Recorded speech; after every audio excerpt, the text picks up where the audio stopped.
자, 106페이지. 이런 얘기가 나오죠. 제국을 통치하고 싶은가? 자신을 다스리는 것부터 시작하라. 푸브릴리우스 시루스라는 처음 들어보는 이 스토아 철학자인지도 모르겠어요. 전 처음 들어보는 분이 하셨던 얘기인데, 뭐 많이 봤던 얘기죠. 예, 유교경전 대학에 나오는 수신제가 치국평천하, 뭐 자신을 다스리지 않고 주변을, 세상을 다스릴 수 없다라는 거. 근데 철학책의 공통점이 자신을 다스리는 게 가장 어렵다고 합니다. 옆에 사람을 다스리는 게 더 쉽대요. 여하튼 자신을 다스려야 한다라는 얘기. 107페이지에 모든 감정 뒤에는 우리가 주의를 기울여야 할 유효한 메시지가 있다. 네. 슬픔이나 두려움이나 분노 이런 감정 뒤에는 우리가 한번 우리가 그걸 왜 두려워하는지를 한번 생각해 보면 나한테 유효한 메시지가 있을 확률이 많다라는 거죠. 어릴 때부터 뭔가 그 두려움에 대해서 우리가 뭐 못 풀고 갔다라든지 뭐 이런 것들이 있다 이런 얘기고, 스토아 학파는 감정을 억누르는 게 아니라 반응 없이 침착하게 감정을 조사해 나가라고 이야기하는 거예요. 감정을 밀어내라. 소승불교들처럼 산속에 들어가서 명상하라가 아니죠, 스토아 학파는.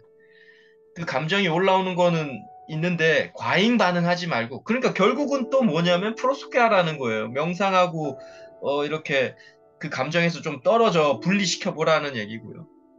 또 108페이지에 보면 스토아주의의 목표는 우리 생각이 인식을 왜곡하여 고통을 만들 수 있다는 걸 이해하는 거다. 제가 모든 철학책을 이야기할 수 없어요. 제가 뭐 공부한 지도 얼마 안 됐고. 그런데 많은 철학책, 인문학 책의 핵심은 인식이에요. 생각하게 하는 것, 생각하는 것. 우리가 뭔가 하나의 그 대상에 집중하는 이 인식이 이 세상을 만들어냈다고 하고 에너지의 원천이라고도 합니다. 그러니까 스토아 학파도 결국은 계속 인식을 이야기하죠. 프로소케도 결국은 인식을 조금 멀리 떨어뜨리고 이렇게 하라는 얘기인 거죠, 결국은. 우리가 생각이 집중하면 거기서 에너지가 폭발하고 막 많은 게 창출된다라는 얘기. 고통도 우리가 계속 그 고통을 생각하면 할수록 고통은 증폭된다. 뭐 이런 얘기를 스토아주의도 하고 있는 거죠. 108페이지에 또 감정은 에너지의 원천이다. 다 동의하실 거예요. 근데 이거를 생산적인 작업에 집중시키기를 원하죠. 우리가 이렇게 뭐 두려움이나 분노나 이런 감정이 분명히 사람을 움직이게 하는데 이게 자신을 자책하는 게 아니라 어떤 긍정적인 일에 집중시키면 가장 좋은 거죠. 109페이지에 우리의 마음보다 더 평화로운 은신처는 없다. 아우렐리우스가 했던 얘기인데 좀 재밌죠. 마음보다 더 평화로운 은신처가 없대요. 우리는 마음 때문에 하루 종일 몇 날 며칠을 고생하고 있잖아요. 힘든 게 다 마음에서 작용하는 건데. 근데 이 황제는 이런 얘기를 하죠. 내 마음은 내적 요새라. 외부의 폭풍이 침범하지 못한다, 내 마음에는. 그러니까 이 아우렐리우스는 정말 프로소케를 잘 하셨던 분인 것 같아요. 제가 볼 때는. 또 뭐 이런 질문 한번 하고 싶더라고요. 어떤 힘든 일이 있을 때 우리는 내적 요새, 즉, 마음에서 주로 어떤 생각을 많이 하는지, 정말 어떤 격한 상황을 맞았을 때 우리가 어떤 생각을 본인들 스스로 우리 선생님들 하는지가 좀 궁금했습니다. 자, 첫 번째로 나오는 이제 두려움이라는 감정입니다. 현대사회에서 정말 이 감정은 과장되어 있다. 111페이지. 스토아주의는 두려움 극복이 최우선 과제죠. 두려움은 모든 우리 감정의 약간의 그 첫 시작이에요. 우리 인간이 발전하는 것도 두려움이고 또 이 두려움 때문에 우리는 또 발전 못하죠. 시도도 못하기 때문에. 여하튼 되게 이렇게 응축된 감정이 두려움인 것 같습니다. 두려움은 조사하고 정의하면 없어진다 이런 얘기를 하죠. 그래서 두려움을 줄이는 가장 좋은 방법은 명백하게 밝히는 거다. 그게. 그래서 이런 얘기가 있죠. 불을 탁 켜면 어두움에 대한 두려움이 착 없어지죠. 되게 어두운 곳에 있는데 불을 탁 켜면 촥 하면서 그 어두움에 대한 두려움은 쫙 없어지죠. 예. 정말 피하고 싶은 두려움이 있죠. 피해야 한다고 이야기합니다. 다치는 것과 새로운 사업을 실패하는 것. 이런 거는 두려움을 이용해서 예방 조치를 강구해야 한다라고 이야기합니다. 당연하죠. 뭔가 새로운 사업을 하거나 몸이 다치는 거에도 절벽에서 떨어지는 거는 우리가 두려워해야 하죠. 그래야지 우리 몸을 안 다치게 되기 때문에. 근데 두려움을 피하지 말 것은 한 네 가지로 이야기하는데 어떤 훈련은 되게 두렵죠. 그리고 배고픔에 따른 불편함. 이런 것도 참아보는 것도 엄청나죠. 그리고 집단에서 튀는 사람이 되는 것. 이런 거 되게 우리가 보통 힘들어하는 얘기들이죠. 그리고 대중 앞에서 말하는 것. 이거 엄청 두렵죠. 강의하시는 분들도 마찬가지이실 거고, 개인적으로 저도 한 몇 년 전만 해도 누구 강의를 듣다가 마지막에 질의응답 하라고 하면 뭔가 질문을 할 때도 제 자신이 두근두근 가슴이 떨렸어요. 그만큼 제가 어디 말을 하는 게 되게 두려웠던 사람이라는 거죠. 지금은 뭐 말을 못해서 안달이죠. 왜 나를 안 불러주냐 이 안달이죠. 말하고 싶어 미치겠는데 이런 생각할 정도로 많이 변했죠. 뭐 별거 몇 년 전 사이에서도. 114페이지에 두려움을 실제적 위험으로 나타나지 않을 때가 많다. 네. 공감하실 거예요. 정말 두려운데 실제적으로 우리가 그 두려움이 나타나지 않는 경우를 많이 느꼈을 거예요. 그리고 이런 질문을 하고 싶었어요. 엄청 두려웠는데 실제 해보니 두렵지 않았던 경험들이 있으실 거다. 그래서 한번 그 질문도 해보고 싶어요. 정말 두려웠는데 딱 해보니 아무것도 아니네? 아무것도 아닌 건 아닌데 내가 갖고 있었던 생각보다는 훨씬 덜하네? 라는 아마 그런 경험들이 있으실 거예요. 그리고 네. 두려움은 낯선 경우에 많이 생긴다. 잘 모르는 것들 앞에서 위축된다. 무지는 종종 두려움의 원인이다. 네. 우리가 새로운 사람들을 만나거나 어떤 새로운 직장을 가거나 뭐 이런 곳에서 우리가 두려움을 느끼죠. 그리고 또 모르는 어떤 사람을 만나면 저분이 엄청나실 분이다. 뭐 이런 느낌으로 해서 모르는 것에 대한 그 두려움이 생긴다는 거죠. 그래서 무지가 종종 두려움의 원인인데 무지도 이게 되게 생각할 게 많은 철학적 단어죠. 무지는 악의 근원이라고도 소크라테스도 말하고 많은 사람들이 또 이야기합니다. 모르기 때문에 우리가 죄를 짓는다라고도 이야기를 하죠. 네. 최악의 시나리오, 두려움이 닥쳤을 때 많은 사람들이 불행에 대한 사전 숙고라고 해서 최악의 시나리오를 가정하는 경우가 많아요. 내가 이 인생에서 가장 이 일을 시작하는데 최악이 뭘까? 한번 들어가 보자. 라고 해서 그 최악을 내가 견딜 수 있으면 이 일을 시작하겠다. 라고 이야기하는 경우도 많죠. 뭐 저도 그런 경우들이 있거든요. 그런데 여기 이 책에서 이런 얘기를 하죠. 최악을 극복하는 자신의 모습을 시각화하면 두려움을 줄일 수 있다. 그렇죠. 그런데 약간의 또 반론이 아니라 일반적으로 보면요. 일반적이 아니라 또 어떤 사람은요. 최악을 상상하면 스스로 삶을 마감하는 사람들도 많아요. 자살하는 사람들이 내 삶이 최악이기 때문에 앞으로 더 나아질 게 없기 때문에 삶을 마감하거든요. 자살을 한단 말이에요. 그래서 최악의 시나리오를 숙고해서 극복하는 모습을 그리는 사람이 우리가 원하는 거지만 이 책에서 최악의 상황을 상상할수록 더 피폐하게 빠지는 사람들도 많다라는 거. 네. 한번은 우리가 인식해야죠. 네, 자신을 두렵게 하는 것은 대개는 생각만큼 나쁘지 않다. 말씀드린 것처럼. 나쁜 일이 일어나지 않을 거라고 생각하는 맹목적 낙관주의를 선택하는 게 아니라 벌어진 일을 처리할 수 있는 능력을 신뢰하라는 거예요. 같은 얘기죠. 아까 처음에 말했던 것처럼. 내가 이걸 처리할 수 있다라는 이 능력을 신뢰하라는 거지. 그냥 좋아질 거야. 나쁜 일이 일어나지 않을 거야 라는 건 아니라는 거죠. 네.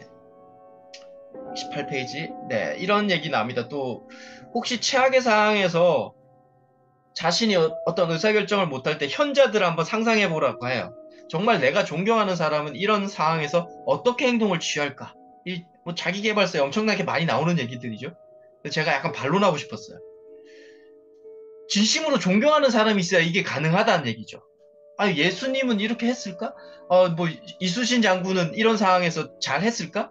쉽지 않아요. 이순신 장군이나 예수님을 잘 모르면 정말 잘 알아야 그 사람은 어떻게 행동했을까를 파악할 수 있죠. 우리가 예상할 수 있다라는 거죠. 그래서 그 존경하려면 그 사람을 정말 잘 알아야 하는데 우리가 그렇게 잘 아는 사람은 가족 정도밖에 아니더라는 거. 보통 제가 많이 이야기를 해보면 한 사람의 인생을 깊게 파고들어서 우리가 공부를 잘 하지 못하더라는 거죠. 그리고 가족도 네, 잘 아는 것 같지만 혼자만의 추정일 수도 있어요. 많은 뭐 진짜 진지한 뭐 삶의 진지한 대화를 뭐 많이 안 하면 그냥 피상적인 대화만 하면 잘 모를 수도 있다라는 얘기를 제가 좀 하고 싶어요. 네. 그리고 두려움을 느끼고 옳은 일을 하라 이런 얘기가 있는데 정말 저도 약간 충격이었죠. 예, 옳은 일을 하라. 모든 철학의 근원이죠. 많은 그 선한 일을 하라고 이야기를 하죠. 행동은 불확실성을 줄이고 미래의 마음을 현재로 당겨온다. 그래서 행동하라라고 이야기합니다. 그리고 당신이 통제할 수 있는 것에 마음을 쏟으면 불안감은 줄어든다. 마음을 쏟는다는 얘기는 몰입하라는 얘기고 그게 결국 풀어쏟게 하라는 얘기죠. 네, 내가 통제할 수 있는 것에 마음을 쫙 쏟는 것. 내가 독서를 딱 하면 독서 삼매가 되죠. 순간 불안함이 없어지죠. 제가 수영을 딱 하면 수영하는데 몰입하기 때문에 순간 다른 일을 또 탁 내팽개 쳐버립니다. 결국은 그런 얘기고, 네. 행동은, 네, 성공 또는 실패를 한다. 그리고 실패에서는 항상 배울 수 있다. 이런 얘기를 합니다. 이 책에서. 맞죠? 그래서 실천하라고 끊임없이 이야기를 하죠. 행동하라고. 그게 우리가 두려움이나 이런 걸 없애는 방법이다라고 이야기하는데, 자, 반론 한번 하면 이런 거죠. 당연히 실천하고 행동하는 건 두려움을 없앨 수 있는 방법 중에 하나인데, 때로는 긴 침묵으로 자신을 보호하며 에너지를 좀 축적시키는 게 더 유익할 때가 있어요. 준비되지 않은 상황에서. 두려움으로 정신이 혼미한 상황에서 행동은 더한 악수가 될 수도 있어요. 우리가 사는 과정에서. 그렇죠. 정말 프로석기하고 평온한 상태가 됐을 때 행동해야지 그냥 행동하는 건 어떻게 보면 더한 악수를 들 수도 있다. 네. 반론을 좀 제기하고 싶고요. 네. 재앙이 될 수 있는 위험에 대한 노출을 최소화해야 한다. 네. 빈번하지만 통제된 위험에 자신을 노출시켜야 한다. 네. 뭐 맞는 얘기죠. 우리가 목숨을 위협하는 이런 위험에 과감하게 노출시키는 게 용기일 수 있지만 그거는 어떻게 보면 용기라기보다도 그냥 과잉된 자의식이죠. 그냥 만 할 수 있을 거야라는. 이제 두 번째 감정이 하나 또 나옵니다. 불안이라고. 네, 뭐 두려움과 어떻게 보면 거의 같은 유죠. 불안이나 두려움이나. 네, 두려움에서 비롯된다, 불안은. 불안은 우리의 힘으로 어쩔 수 없는 걸 통제하려고 하기에 생겨난 나고스토 학파는 말하죠. 우리 힘으로 어쩔 수 없는데 뭔가 내가 하려고 하는 것. 네, 그래서 불안이 생긴다. 그래서 우리가 권력이나 부를 성취하고 싶은 이유 중 하나도 이것을 통해 많은 것을 통제하고 싶기 때문이에요. 제가 볼 때는. 결국 내면을 깊이 들여다보면 불안에서 탈출하고 싶어서 우리는 권력이나 명예나 부나 이런 힘이나 이런 걸 갖고 싶은 거예요. 이렇게 해야 내가 뭔가 통제할 수 있을 거라고 생각하기 때문에. 네. 결국은 불안을 탈출하고 싶어서 우리는 권력이나 부를 성취하고 싶은 거예요. 불안에는 뭐 미래에 대한 불안도 있고 타인 의견에 대한 불안도 있다라는 얘기가 여기 있죠. 네. 실제 상황은 어떤 상황보다 실제 우리를 더 괴롭히고 실제보다 더 먼저 괴롭힌다. 네, 어떤 상황은 불행에 대한 사전 숙고가 조금 배치되는 내용이죠. 우리는 고통을 증가시키거나 예상하거나 상상한다. 네. 미래에 느낄 수 있는 고통은 지금 여기에 없으므로 우리 머릿속으로 만들어내지 않으면 느낄 수가 없다. 네. 우리의 현실적 자아의 모습은 걱정하는 존재라는 거 제가 좀 말씀드리고 싶었어요. 우리가 불안하고 이렇게 걱정하는 거는 우리의 이 현실적 자아의 모습이에요. 프로소케를 하기 전에 그 모습들을 우리는 끊임없이 불안해합니다. 네, 그게 그냥 본능이에요. 그거를 우리가 공부를 통해서 수련을 통해서 그 불안을 조금씩 잠재우는 거지. 불안이 없어지는 순간에는 네, 우리는 인간이 아니죠. 그냥 소시오패스가 될 확률이 많죠. 대충 막 일을 처리하겠죠. 네. 당신이 신체적 고통을 겪지 않는 한 그 문제는 당신의 진짜 문제가 아닐 가능성이 크다. 네. 신체적 고통, 정말 내 육체에 불안하지 않는 이상은 그게 진짜 문제가 아닐 확률이 있다라는 거예요. 그러니까 내 육체의 어떤 불편함의 어떤 치명상이 아니면 그거는 문제가 아닐 수 있다라는 거. 네. 현재 순간에 초점을 맞추면 미래의 불확실한 사건에 대한 예상이 줄어들면서 불안도 줄어든다. 이것은 명상의 이점이다. 결국 또 프로스페아라는 얘기죠. 현재 몰입해라. 우리가 첫 시간부터 계속 이야기한 게 현재 몰입하라. 현재 몰입 불안한데 어떻게 몰입하느냐. 예, 운동을 하든지 뭐 격한 운동을 하든지 뭔가 독서를 하든지 빠지면 네, 그 불확실 사항이 불안이 줄어든다. 다 한 번씩은 경험하셨을 거예요. 뭔가 열심히 일해버리면 우리가 불안한 게 없어지잖아요. 거기에 몰입하는 거기 때문에. 타인의 의견에 대한 불안. 네, 끊임없이 우리는 타인의 승인을 구하면서 살고 있죠. 이거 없을 수가 없죠. 그래서 제가 이런 거죠. 앞으로도 계속 그럴 거고요. 우리가 타인의 승인이 없이 되는 게 있나요? 없어요. 우리가 뭐 책을 내도 타인의 승인이 잘 돼야 책도 잘 나오고 출판사의 승인이 돼야 출판사에도 출판이 할 수 있는 거고 내 물건을 하나 팔려고 해도 타인의 승인이 있어야 물건이 하나 팔리는 거잖아요. 네. 근데 여기서 이야기하고 싶은 건 타인의 승인은 정말 중요하지만 이건 우리 통제 영역 밖에 있다는 걸 이야기하는 거죠. 그래서 이걸로 너무 많은 불안을 하지 말라. 내 영역이 아니죠. 열심히 했는데 불합격되는 건 내 영역이 아니잖아요. 그 상대방의 영역이잖아요. 물론 더 열심히 해라 이것도 있지만 여하튼 일단 떨어졌다. 뭐 타인의 승인을 받지 못했다는 건 내 영역이 아니죠. 내가 어쩔 수 없다라는 거. 여기서 이런 얘기 나오죠. 노래하는 그 가수들. 혼자 노래할 때 잘하는데 무대에 오르기만 하면 목소리가 떨리고 막 못한대요. 그래서 불안한 이유는 평판을 얻고 싶은 거죠. 대중들한테. 나 잘한다라는 승인을 얻고 싶은 거죠. 노래 잘 부르고 싶어서 부르는 게 아니라 다른 사람 박수갈채까지 받기 원한다라는 거죠. 청중의 반응은 통제할 수 없는데 이 반응에 더 많은 가치를 부여하기 때문에 불안하다라는 거예요. 네.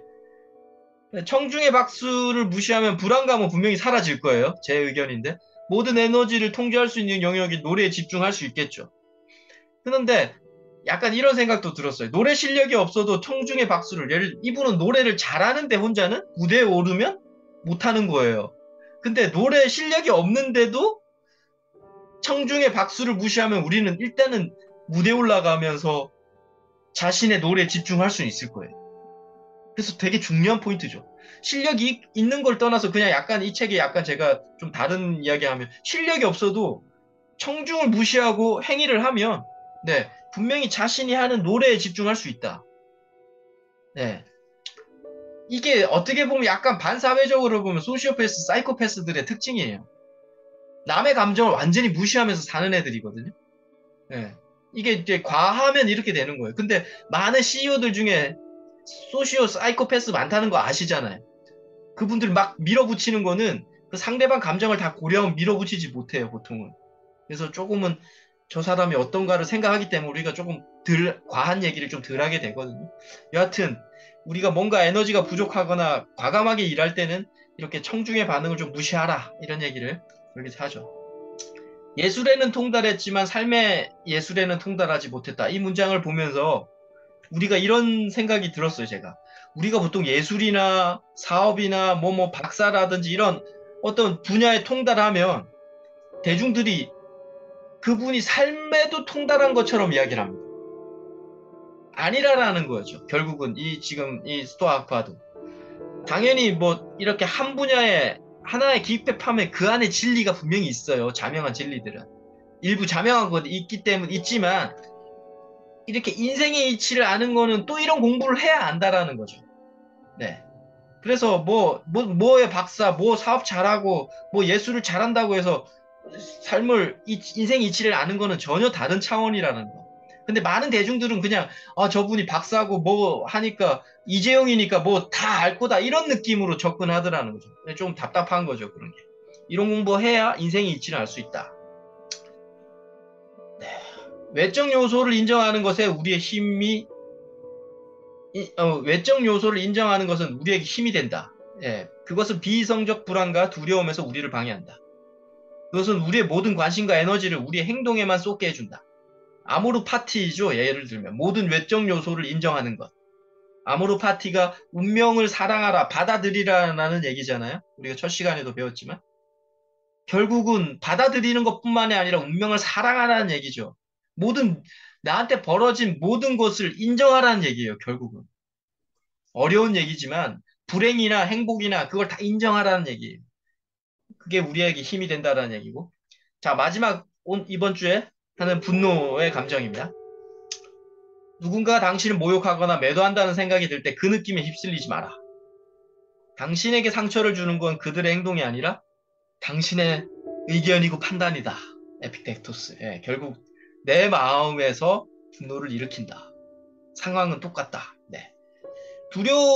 불안이 두려움 때문에 생긴다면 분노는 우리가 원하지 않는 일이 생기거나 종종 다른 사람이 저지른 일 때문에 분노가 생긴다. 그래서 세네카는 분노를 이렇게 이야기합니다. 높은 대가를 치러야 하는 순간적 광기다. 네, 분노는 순간적 광기죠. 화가 확실히 좀 더 지나친 게 분노죠. 네.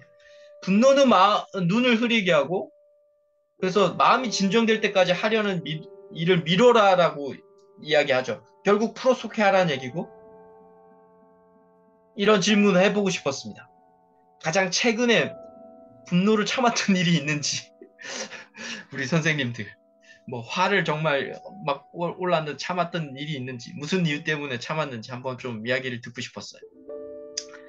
자, 분노에 대한 조치는 대응을 미루는 것.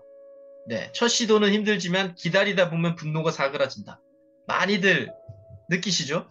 엄청 화가 났는데 분노는 생겼는데 조금 미루다 보면 이게 뭐지 하고 그냥 아무렇지 않은 듯한 느낌도 있을 수 있죠.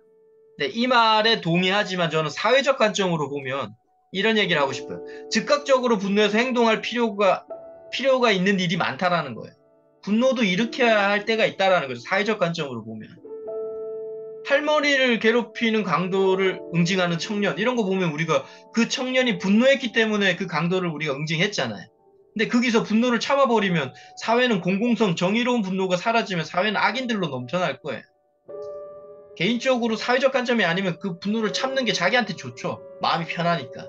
근데 사회적 관점으로는 결코 아닐 수 있다라는 얘기 꼭 해드리고 싶었고, 제가 엊그제 겪었던 얘기인데 분노는 아니지만 카페에서 제가 책 보고 있는데 어떤 할아버지가 있었어요. 핸드폰이 분실됐대. 내 옆에 있는 카페에 앉았는데. 근데 혹시 그분이 그러시는 거예요. 혹시 선생님이 갖고 간 거 아니냐라고. 순간 되게 당황스러웠어요. 제가 그분 핸드폰을 갖고 갈 일이 없는데. 근데 막 그분이 막 신고도 하고 그러더라고요. 카페 알바한테. 근데 제가 그 공부를 하면서도 혹시 내 가방에 그분 핸드폰이 있으면 난 꼼짝없이 범인이네? 뭐 이런 이상한 생각이 들더라고요. 그래서 진짜 억울하겠다. 만약에 내 가방에 그분 핸드폰이 들어가 있어서 난 전혀 훔치질 않았는데. 그래서 정말 억울한 일을 당한 적이 있느냐라는 질문을 한번 생각이 나더라고요. 네. 마음을 진정시키는 전략. 네. 결국은 내적 정신 상태가 외적으로 나타난다. 그래서 결국은 얼굴 근육을 항상 이완시키고 차분하게 호흡하고 천천히 걸어라라고 이야기하죠. 네, 타인의 행동이 악의적이거나 거의 우발적이라는 사실을 이해하면 분노가 줄어들죠. 분노가 우리가 할 때 정말 저게 악의적이다, 고의적이다 라면 더 분노하죠. 근데 내 친척도 저럴 수 있고 나도 그럴 수 있다라는 걸 우리가 좀 인지하면 분노가 좀 줄어들어요. 네, 우리도 그들처럼 그렇게 행동할 수 있다는 걸 알면 덜 분노하게 되고, 우리도 모르는 사이에 다른 사람을 얼마나 많이 화나게 했을까 한번 생각해 보시면 정말 많을 거예요. 운전하다가도 보면 저도 스스로 약간 뭐 끼어들기도 할 때도 있고 이렇잖아요. 네. 진심으로 피드백 해달라. 뭐 가족이나 동료나 회사 동료나 친구들한테. 쉽지 않죠, 이런 얘기. 내가 어떤 삶이니? 라는 얘기. 내 지금 강의가 어떻니? 내가 지금 해왔던 프로젝트 어떻니? 이 피드백 진심으로 해달라고 하기가 쉽지 않아요. 어떤 얘기가 나올지 모르기 때문에 그래요. 제가 옛날에도 저는 한 몇 년 전에는 끊임없이 피드백 해달라 그랬어요. 근데 두렵더라고요. 아, 작가님 보니까 이런 게 좀 모자라요. 그 얘기가 엄청나게 상처가 되는 경우를 많이 경험했어요. 그래서, 네, 그렇죠. 당신의 X 때문에 괴로워한다면 당신 삶은 괴로워질 거다. 왜냐하면 X라는 일은 끊임없이 나타나기 때문이다. 그래서 당신 삶에 X를 지워라. 그렇지 않으면 생긴다. 네, 우리를 괴롭히는 건 그걸 우리가 처리하지 못하면 끊임없이 생겨나죠. 했다고 했지만 또 생겨난다는 거 다 아시죠? 우리들 삶에서 큰 X는 뭘까? 우리 각자 선생님들 삶에서 그런 생각이 들었고, 네, 분노 자체는 그걸 일으킨 원인보다 더 위험하다. 그러니까 어떤 원인 때문에 분노를 하는데 그 분노하는 것 자체가 더 위험하다는 거죠. 그래서 일단은 분노를 먼저 진정시킨 다음에 원인을 다루라라고 이야기합니다. 네. 어, 정말 이것도 만일 공격에 대응할 필요가 있다고 판단되면 분노하지 말고 단호하게 대응하라. 정말 멋진 말이죠. 분노하지 말고 단호하게 대응하라. 또한 공정한 대우를 요구할 때는 당당하게 행동하라. 다른 사람이 당신의 행동을 통제하거나 차단하려고 한다면 저항하라. 침착하면서도 결단력 있는 행동을 하라. 도발 앞에서 정의롭게 반응하는 사람은 분노에 찬 사람보다 더 많은 힘을 드러낸다. 너무 다 좋은 얘기죠. 근데 이게 분노 없이 행동이 가능할까? 라는 생각이 들었어요. 정말 엄혹한 상황에서 냉정하게 일 처리하는 사람은 우리는 리더로 섬기고 싶은 욕구가 있죠. 그런데 정말 분노하지 않고 단호하게 행동할 수가 있을까라는 생각은 개인적으로 들었어요. 마지막 페이지 보면 협상에서 분노한 척하는 게 도움이 될 때가 있죠. 우리가 뭔가 누구랑 협상할 때. 근데 여기서 가짜 분노는 진짜 분노로 이어진다고 이야기합니다. 맞는데 분노는 에너지고 행동하게 하죠. 개인적으로 저도 직장 생활하거나 뭐 지금도 협상할 때는 일부러 화를 낼 때가 있어요. 뭐뭐 때문에 화가 났기 때문에 난 당신한테 이런 얘기를 한다. 그래서 화를 이용하더라는 거죠. 네. 아마 있으실 거예요. 우리 선생님들도. 네. 자신을 통제할 수 있는 것에 집중하면, 네. 이렇게 비합리적인 분노의 폭발은 줄어든다. 끊임없이 스토아 학파는 통제할 수 있느냐 없느냐를 구별하라 그러죠. 통제할 수 없는 것은 아주 없애버리라라고 이야기를 하는 거죠. 네, 마지막 페이지이고 요거는 한번 말씀드리고 싶어요. 악한 사람이 악한 행동을 하는 걸 보고 놀라는 것은 불가능한 걸 기대하는 건 우리의 잘못이다. 그러니까 악한 사람이 악한 행동하는 건 당연하다라는 거예요. 무례한 사람들은 대충 봐도 보이죠. 이렇게 대충 인사해도 보입니다. 아마 보이실 거예요. 걷는 것만 봐도 좀 보이고요. 저 같은 경우는 달리는 차 뒷모습만 봐도 아, 저분이 좀 예의가 없구나라는 게 보이더라는 거죠. 대충 막 운전합니다. 그래서 이런 얘기 하고 싶어요. 권력, 명예, 부, 자신의 힘은 그 사람의 본질이 튀어나오게 하는 원인이에요. 특히 갑자기 가졌거나 이런 거를 했을 때. 누구를 찍어 누르고 싶고요. 그게 인간의 또 본능적인 자아예요. 내가 너보다 힘이 있다라는 거 보여주고 싶기 때문에 우리가 갑질하는 거거든요. 대충대충 사는 거거든요. 예의 없이. 네, 그래서 이 얘기를 꼭 드리고 싶었고, 네. 분노가 생길 때 네, 마음을 진정시키고 대응을 미룬 다음 가능한 방법을 침착하게 평가해라. 네, 이런 얘기합니다. 이상입니다.